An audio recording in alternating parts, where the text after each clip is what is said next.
Assalamualaikum warahmatullahi wabarakatuh, and hi to my supervisor Dr. Muhammad Faizal bin Tajul Baharudin and all the panels. So today I would like to present about the bachelor degree project 1, which is entitled Removal of Heavy Metals in Groundwater Filtration System using Groundnut Shells Macrocomposite Tubes Adsorbent. So my metric number is AN180037. So let's move to our first part of the presentation, which is the introduction.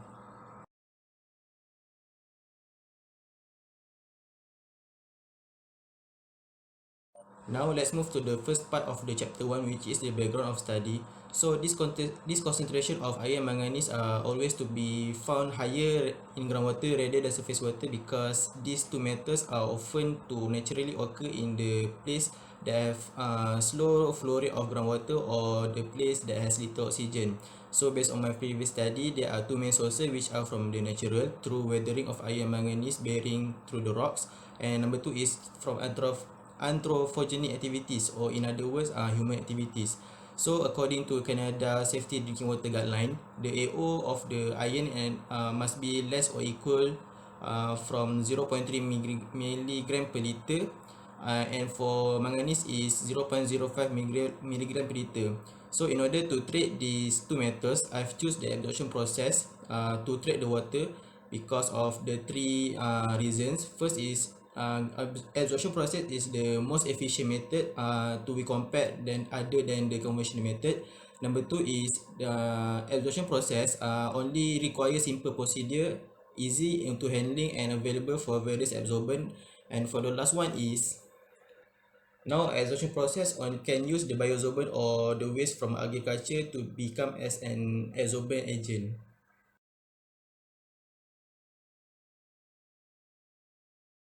The second part is the 1.2 problem statement. So in this research, even though the absorption process are the most efficient method, but the only limitation is the activated carbon that has been used is too expensive. So the use of agriculture waste or bioabsorption materials has been used widely in the industrial. So that's why it has attracted so many attention to develop this technology in the industry. So for the 1.3, so in this research, there are three objectives to be achieved in this study, which are: the number one is to produce the groundnut shells macrocomposite cubes adsorbent. Number two is to investigate the performance of sand filtration column system with and without the groundnut shells macrocomposite cubes. And lastly, the last one is to identify the effectiveness of groundnut shells to remove the heavy metal particles in the groundwater. So for the next part is, for the 1.4 scope of study, so this study is conducted to propose a new method in removing the heavy metals from groundwater. So in order to achieve the objective that have been stated earlier, the scope of study is A. Identify all the agriculture waste development as heavy metals removal through the literature review. Number two is B is propose macrocomposite cubes adsorbent as new product design based on literature review. For the C is groundwater samples is taken from the Kampung Rasi Kangkar Senanga as the study area for this research. And D is the sample water and preservation in this research following the APHA 2005 guideline. And the E is the experimental product input and output are using the experiment in the lab, which is the pH, BOD, COD, TDS and TSS to find the effectiveness. And F is the experimental product input and output parameter are only focusing on the two types of heavy metals, which is the iron Fe and the manganese Mn.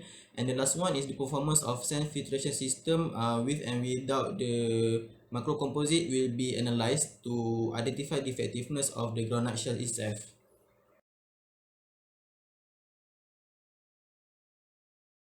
For the last part in the chapter 1, which is the significance of study, so these abandoned groundnut shells can be converted into a variety of bioproducts that can be commercialized in the market. Number two is this study may benefit the environmental conservation efforts, as we know the groundnut shells has been regarded as the agriculture waste. There are too many in the landfill. And the last one is the product that will be produced may be used for the real application in the industry. So let's move to the chapter 2.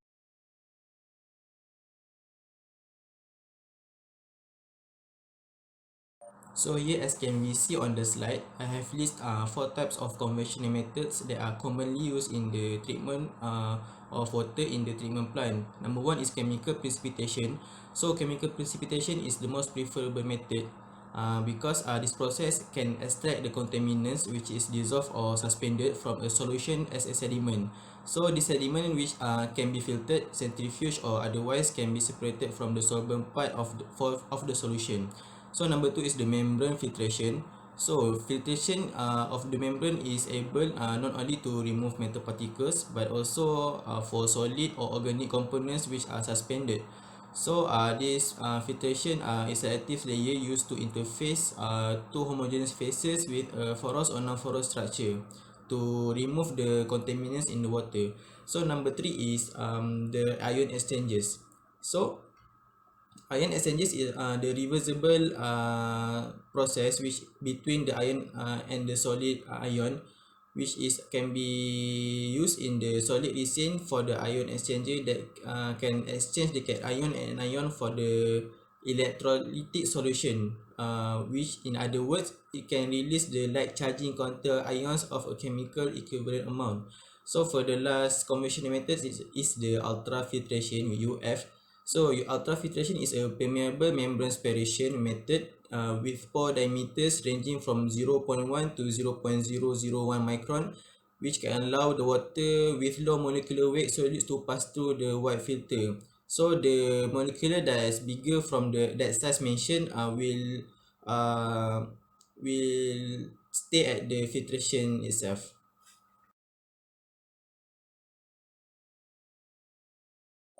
For the 2.2, which is the bioabsorption process, so why the bioabsorption process is growing rapidly in industry. So number one is bioabsorption is a basic metabolically passive physico-chemical process that involves the binding of metal ions, which is as biosorbate, to the surface of a biologically derived biosorbent. So number two is the process is reversible and fast because it's only require process of binding the metal ion and the surface of the biosorbent. The third one is bioabsorption begins with the suspension of the biosorbent in the solution which contains the biosorbate metal. So the last one is equilibrium is reached after a specific time interval of incubation. So at this point the metal enriched biosorbent would be isolated. So there are a lot of bioabsorption process benefits. So the first one is this process only require a simple operation. Number two is no extra nutrient are required in this process. Number three is the quantity of sludge can be minimum as possible. And the last one is it's only require cheap operating cost.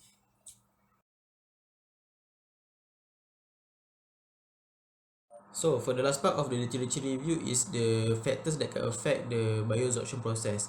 So there are about six factors. Number one is the effect of pH. So the identification of pH solution is necessary because it can affect the chemical specification of the metals. So in order to select a good solution for the groundwater, the pH must be identified. And the number two is the effect of temperature. So temperature is concerned with the process of thermodynamics and the kinetic energy of the metal ions.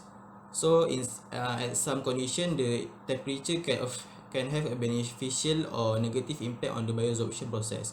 And the third one is the initial metal concentration of the biosorbent. So this factor can overcome the problem to transfer the mass of ion between the liquid and the solid phases. So the biosorption capacity can be increased if the initial metal concentration are higher or has been low. Depends on the properties of the biosorbent.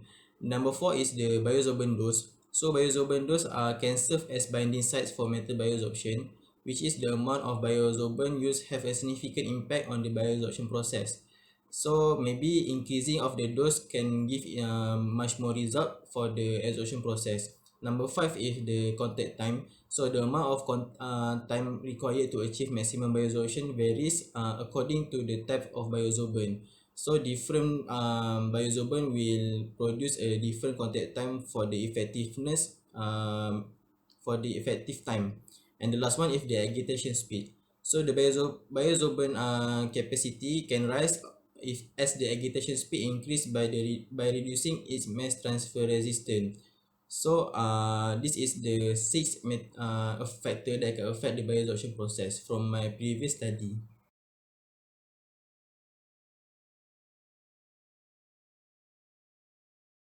Now for the third part of this presentation, which is the methodology. So this chapter is focusing on to achieve the objective of the study using the flowchart. As we can see on the slide, number one is the identification of project title, objective, and scope of and significance of the study has been identified as the earlier process. And the number two is the literature review. In this literature review, the heavy metals of iron and manganese are found in the previous study. The conventional methods to treat the heavy metals, the bioabsorption process, and the self-filtration column design. So all the information has been collected from the previous study. Number three is the study area, which is located in Kampung Orang Asli Kangkar Senanga. So this is important for the site visit to find and identify the geology area and the real problem that has been happened there. Then next is the experimental product design. So this product design is about the self filtration column system and the design of micro composite cubes adsorbent based on the groundnut shells. So the suggested design are found from the literature review. Next is sample preparation. For the water sampling is used the APHA 2005 guideline. And next is the groundnut shell powder preparation is also based on the literature review. Next is the experimental product testing input. To identify the effectiveness of the microcomposite cubes adsorbent, the variations on the factor that can affect bioabsorption process, as mentioned earlier, will be tested. For example, such as the variation of dose that has been used in the microcomposite cubes adsorbent. And next, we move to the experimental product testing output. To collect the data analysis, we will use the experiment of water sampling parameter, which is the COD, BOD, TSS, TDS, and pH. Some of the experimental equipment that has been used in this study is the experimental equipment, which is inductive couple plasma ICP-MS, because this equipment can detect the concentration of metal ions even in the low concentration. And the last one is the interpretation of data analysis. From the collected data analysis, we will come out with the optimum product design, such as for the ingredients of the sizing of the sand filtration column system or the micro composite cubes adsorbent. And now, as can we see on the slide, it's about the sand filtration column design that has been suggested through the literature review.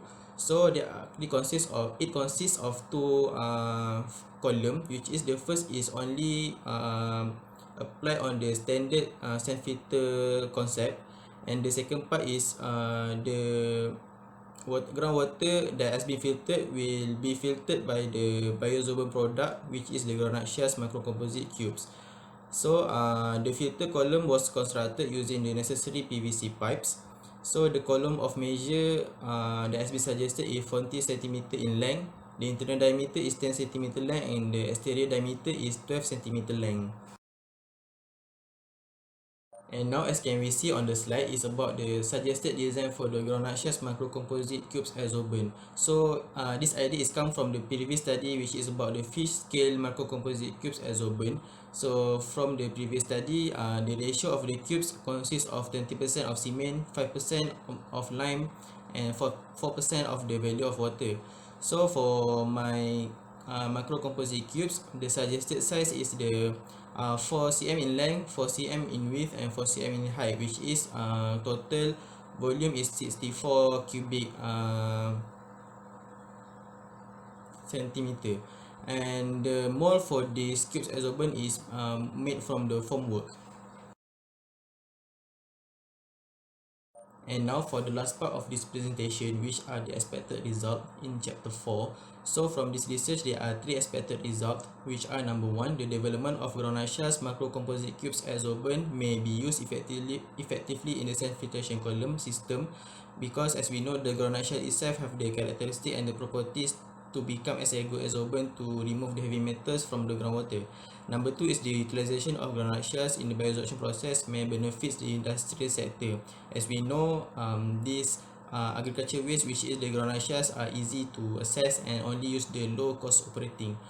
And the last one is to highlight to the public as well as the industry about the potential of groundnut shells in the production of variety byproducts, which can be commercialized in the market. As we know, it has been shown there are too much of the amount of groundnut shells in the landfill. So instead of the just letting the agriculture waste to be regarded naturally, we can take the benefit and give opportunity to the mankind, so that everyone can feels the benefit of this agriculture.